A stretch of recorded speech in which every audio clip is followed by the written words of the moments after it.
Would you accept an offer that is conditional upon the purchaser of your property actually selling their existing home?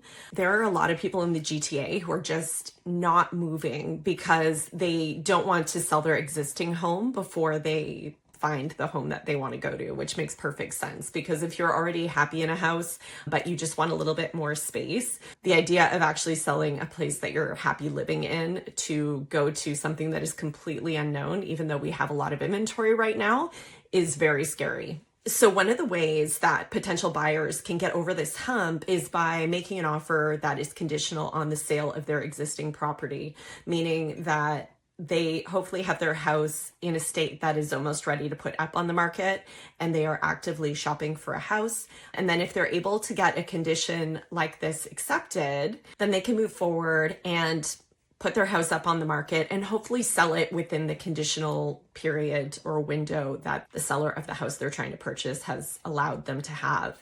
There are a few challenges with this. There are a limited number of sellers who are going to be willing to entertain a condition like this because it also ties them up. So a condition like this might be put in place for maybe 45 days.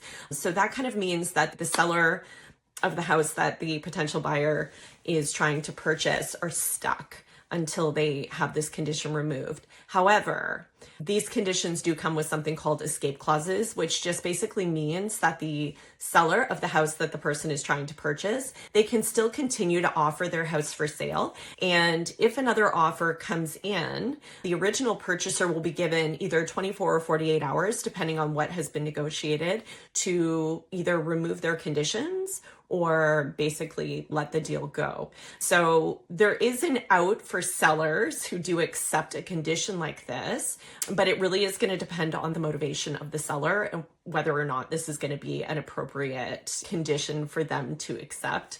I do think, and it is something that I would put out there that might be something interesting for sellers to try. If you are a seller who a condition like this could potentially work for, if you actually put in your listing that you would consider an offer like this, you might be surprised with the buyers that might come forward and make an offer. It isn't something that I have seen often in my career. In the last 20 years, I've maybe come across this condition one or two times. It's just never really been something that's been considered in the busier GTA markets. Now, where I have seen it is in outlying markets where there are more months of inventory and things are taking longer to sell, which is why we're actually seeing it in the GTA right now from time to time.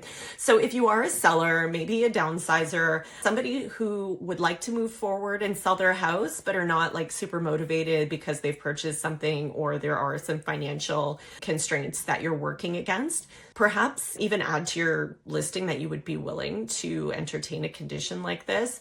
If your house has been sitting around, obviously, it would be best to not have this condition if you could avoid it. But if it is actually going to get things moving for you, it might be worth looking at.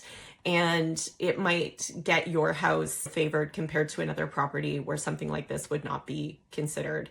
So it is something that is useful. It is a good tool. And when we are up against more complicated market forces and things are a little bit stagnant and there are bottlenecks in the market, it doesn't hurt to look at some creative solutions. So this is just one you could look at. I have recently actually had a conditional offer accepted in the market, and it is something that I think for the right buyer and the right seller is a perfect fit. What other solutions like this are you seeing in the market? I would love some feedback from other agents and even other buyers in the market who are thinking outside of the box to get deals put together and to get things rolling. What are you doing?